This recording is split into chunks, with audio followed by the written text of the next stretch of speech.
Ano? Sabi mo? Nag-ipon ako ng 800. Nag-ipo ka ng 800? Damit saka, Wow!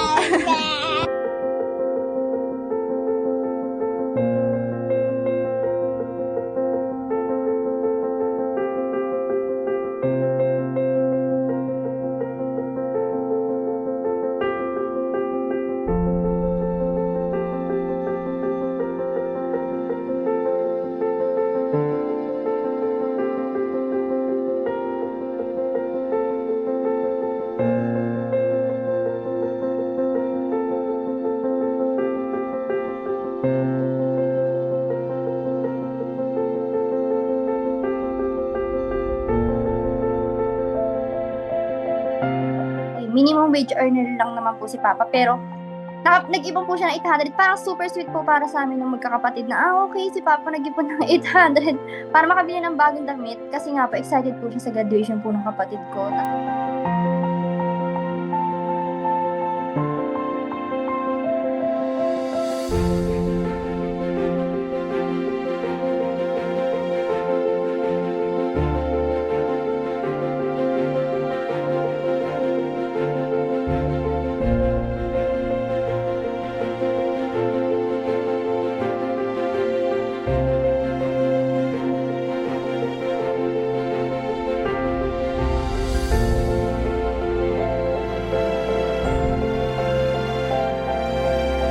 Hati po kami at tuition po sa baon po ng kapatid ko. Bilang minimum wage earner po kami, syempre hindi naman po ganun kadali na ma-provide po ng isang bagsakan po yung mga gastusin. Kaya po anong nangyayari, discarte lang po. Syempre, halimbawa po, may times po na hihirap po, ganyan. Tapos babayaran unti-unti para lang po mabayaran yung tuition po ng kapatid ko.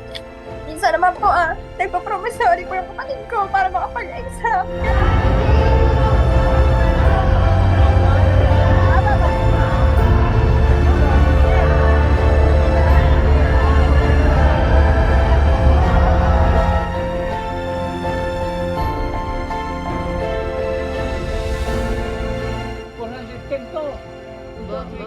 Oh, may anak kang cum laude, no?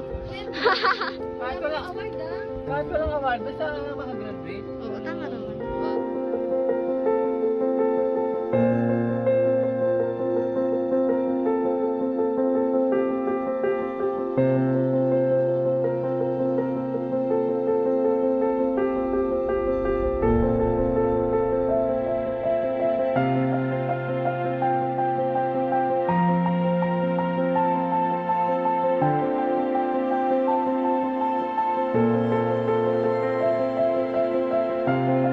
Hindi po kasi ganun ka-showy si Papa, pero sa bawat galaw niya, na-appreciate po namin yun.